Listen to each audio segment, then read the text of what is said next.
नमस्कार, नेशन 24 में आपका स्वागत है। मैं नीरज। बिहार में पंचायत चुनाव को लेकर सरगर्मी तेज हो गई है और चुनाव आयोग भी जो है कमर कस चुका है और समीक्षा कर रहा है कि कितना जल्द से जल्द जो है चुनाव कराया जाए। इसी क्रम में नेशन 24 की टीम भी जो है पूरे बिहार के दौरे पे है, हर पंचायत में जाके देख रही है कितना काम हुआ है, कितना विकास हुआ है, उन सारे चीज़ों का समीक्षा कर रही है। पर इसी क्रम में आज हम पहुंच गए हैं बरसलीगंज विधानसभा क्षेत्र में और हमारे साथ मौजूद हुई हैं श्रीमती रंजना देवी जी, जो विधायिका हैं इस विधानसभा की। आइए आज हम इनसे भी चर्चा करते हैं और इनसे जानते हैं इनके विधानसभा के क्षेत्र को लेके, इनके जो 3 प्रखंड है उनको लेके कि कितना काम हुआ है, कितना विकास हुआ और विकास की गाथा में इनका कितना सहयोग रहा है। नेशन 24 में आपको आने के लिए बहुत बहुत धन्यवाद। मेरा पहला सवाल है कि पूरे विधानसभा में आपके नज़र में कितना काम, कितना विकास दिखता है? हम लोग पहला चुनाव 2000 में लड़े थे और 2000 में हम लोग आए इस फील्ड में, तो हम लोग उतना तो नहीं, लेकिन 50 लाख राशि उस समय सरकार का मिलता था और वो थी से विपक्ष में उस समय थे, तो उतना तो नहीं, लेकिन बहुत थोड़ा काम हुआ। लेकिन 2000 जब 5 के नवंबर में चुनाव हुआ तो उस समय हम जीते, फिर चुनाव हुआ तो उसमें हम नहीं रहे और 2 टर्म से हैं बीजेपी से। तो इस बार जो है और इसके अगले बार तो यहाँ बिजली का बहुत प्रॉब्लम था और कहीं बिजली नहीं रहता था, तो हम लोग का मांग था और पूरे पब्लिक में, पूरे बिहार का डिमांड था कि बिजली रहना चाहिए और हम लोग एक ग्रिड बनवाने का काम किए, जो कि रास्ते में देखे हूँ। उससे है कि अभी जो है 24 घंटा में 22-23 घंटा तो ज़रूर बिजली मिलती है हर घर में, हर झोपड़ी में, गरीब से वो अमीर से सब घर में रहता है। और छोटा छोटा जो है कचना मोड़ पर है, ठेरा में है, इस तरह से ग्रिड बना है। तो बिजली का और सरकार का कहना है कि जो कृषि में है, तो कृषि में है 2022 तक हर किसान के खेत में हम पानी पहुंचा देंगे। तो मेरे वार्सलीगंज प्रखंड में अभी नहीं हुआ कृषि वाला और पकरी वर्मा में कुछ हुआ है।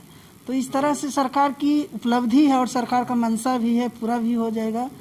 और जहाँ तक अपने निधि से हर गांव में हर गरीब के गली घर जो भी हो वहाँ तक पक्कीकरण है और जो है अभी 7 निश्चय के तहत हर घर में नल के जल है। और हम लोग चाहते हैं कि गरीब के अधिक से अधिक काम हो और मुखिया जी का तो हम लोग का साल में है 2 करोड़ या 3 करोड़, तो मुखिया जी लोग का तो ज़्यादा है और पंचायत भी कम है, गांव भी कम है, तो उन लोग का तो ज़्यादा विकास होगा। और हम लोग का जो है उतना में 40 वो पंचायत है, 39 में कितना गाँव होगा। तो इस हिसाब से हम अपने अच्छी से अच्छा काम किए और लोगों से गांव में जाते हैं, पूछ के योजना देते हैं कि आपका क्या मने मांग है, आपका किस तरह के विकास चाहिए, और उस तरह के डिमांड रहता है तो हम लोग देख के अपना काम विकास करवाते हैं।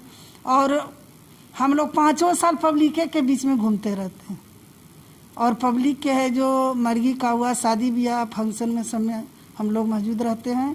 और यहाँ एक जो है 1993 से चीनी मिल बंद है और हम सरकार के विधानसभा में कई बार प्रश्न उठाए हैं, तो यहाँ कहते हैं कि इससे जो है कोई यहाँ जो है अच्छी लेने वाला नहीं रहता है, क्या कहता है उसको भूला गए, टेंडर।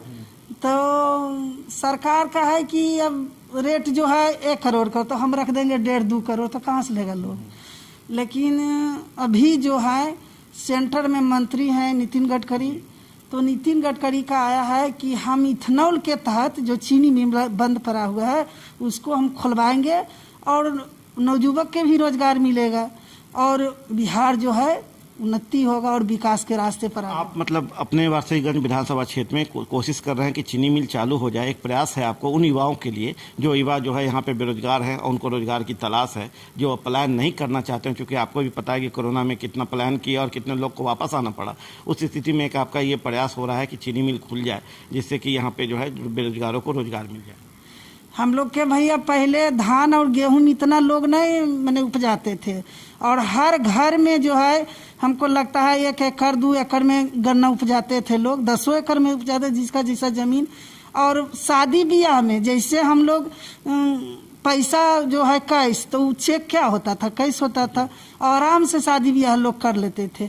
अभी जो है धान और गेहूं में के सिवा कुछ नहीं है, तो लोगों को तो परेशानी होता है। और हम चाहते हैं कि नवयुवक के रोजगार भी मिले और किसान के जो है आय दुगना होए, और जो है वार्षिकगंज में जो है ज़्यादा मने उन्नति हो और विकास के रास्ते आगे बढ़े। तो हम तो सरकार से हमेशा प्रयास कर रहे हैं कि चीनी मिल जो है यहाँ खुले और लोगों को रोजगार मिले। सही बोले कि कोरोना काल में जो है प्रवासी मजदूर जो है बाहर से आ गए इधर तो कोई रोजगार मिला नहीं, वो लोग घर में बैठे रह गए। तो रोजगार नहीं मिलेगा तो क्या होगा, और जो है अपराधीकरण बढ़ेगा। किसी का जो है अब 2 रोटी शाम सुबह नहीं मिलेगा तो कुछ ना कुछ तो इधर उधर जो है घटना बढ़ते रहेगा। लेकिन रोजगार मिलने के बाद जो है सरकार या हम लोग आप लोग जो है खुशहाल में जीजिएगा, अपने आप जो है कमा के खाइएगा, किसी गलत रास्ते पर तो जाना नहीं चाहिएगा। तो हम लोग चाहते हैं कि सरकार से जितना जल्दी हो, केंद्र हो बिहार हो, चीनी मिल वार्षिकगंज के खुले और लोगों को रोजगार मिले, किसान को खुशहाल हो, किसानों को जो है अधिक से अधिक जो परेशानी हो रही है वो दूर हो, और हमारा प्रयास रहेगा कि चीनी मिल खुले। मेरा अगला सवाल आपसे है कि देखिए, आप विधानसभा के सेनापति कह सकते हैं आपको इस वार्षिकगंज के, क्योंकि सारी जनता आपकी ओर देखती है, आपसे गुहार लगाना चाहती है। जब आप यहाँ आते हैं तो कैसी कैसी समस्या लेके जनता आप तक पहुँचती है, उसका निदान का कुछ यात्रा बनता है? यहाँ देखिए निदान का जो है 3-3 4-4 लोग बैठे हैं। हम तो कम टाइम देते हैं यहाँ घर पे, हम अपना क्षेत्र में रहते हैं, लेकिन सारा जो है समस्या दिन भर बैठ के सारा पब्लिक के जो है निष्पादन करते हैं और दिन भर टाइम देते हैं। और बहुत सा है लोग अइबे करते हैं, हमारा क्षेत्र के हो या दूसरे क्षेत्र से भी आते हैं, जगह है जमीन है झगड़ा होता है उस तरह के लोग आते हैं और कितने के जो है समस्या का सुलझाते हैं, और उसी में तो दिन रात जो है टाइम बीतता है। एक वहाँ वार्षिकगंज के भी देखते हैं, यहाँ ही देखते हैं, क्षेत्र में हम लोग घूमते हैं, तो इस तरह से जो है वो भी जो है मुखिया जी वो भी देख कर लेते हैं। तो इस तरह से जो है पब्लिक का परेशानी कम होता है। और पब्लिक के अब तो क्षेत्र में घूम रहे हैं, कहाँ शिकायत, अब जो हमसे नारुष्ट है तो क्या हमरा शिकायत नहीं करेगा, लेकिन जो हमसे जुड़ा हुआ है, जो चाहता है कि नहीं अरुणा देवी को हम प्रतिनिधि बनाएं, अरुणा देवी का जो है विकास हमको अच्छा लगा तब तो फिर चुना। तो इस तरह से है जो पब्लिक के बीच में ये लोग रहते हैं, हम भी रहते हैं, और पब्लिक के जो है अच्छे से मैंने जो है। आपके नज़र में जब आप अपने क्षेत्र में दौरा करती होंगी तो आपकी नज़र भी पड़ता होगा बहुत सारी चीज़ों पे, कौन सा ऐसा चीज़ लगता है जिसको देख के लगता है कि आपको इसका विकास बहुत ज़रूरी है हमारे पूरे विधानसभा के लिए, इस बार से लेकर? पहले देखिए क्या है, रोटी कपड़ा और मकान है न, तो आवास नहीं है तो रह नहीं सकते हैं, आपका पेट में अन्न है तो जी नहीं सकते हैं। तो पहले तो ये चीज़ ज़रूरी है। हमको सबसे पहले लगता है किसान खुशहाल रहे, किसान खुशहाल रहेगा तब तो हम लोग हैं। तो इस तरह से मैंने पहले हम प्राथमिकता देते हैं किसान का, इसलिए कि बिहार जो है कृषि प्रधान, इसके अलावा तो कुछ है नहीं, तो हम सबसे पहले किसान को अथी करते हैं, उसके बाद दूसरा चीज़। मैं आपके प्रखंड वार्षिकगंज प्रखंड में और भी जो प्रखंड आप में अंदर आता है उसमें मैं दौरा कर रहा हूँ, पंचायत में घूम रहा हूँ, लोगों तक जा रहा हूँ, ग्राउंड रिपोर्टिंग कर रहा हूँ। समस्याएं मुझे दिखती है, खासकर जल नल योजना पे और गली नाली में और मनरेगा के कामों में, जहाँ मजदूरों को 194 रुपये देना है पर उसमें कुछ समस्या रहती है। इसको दूर करने का कोशिश कैसे होगा, और उन लोगों का सहयोग, मुखिया जी लोग जो हैं आपसे कितना संबंध रखते हैं, सहयोग रखते हैं अपने इस प्रखंड को?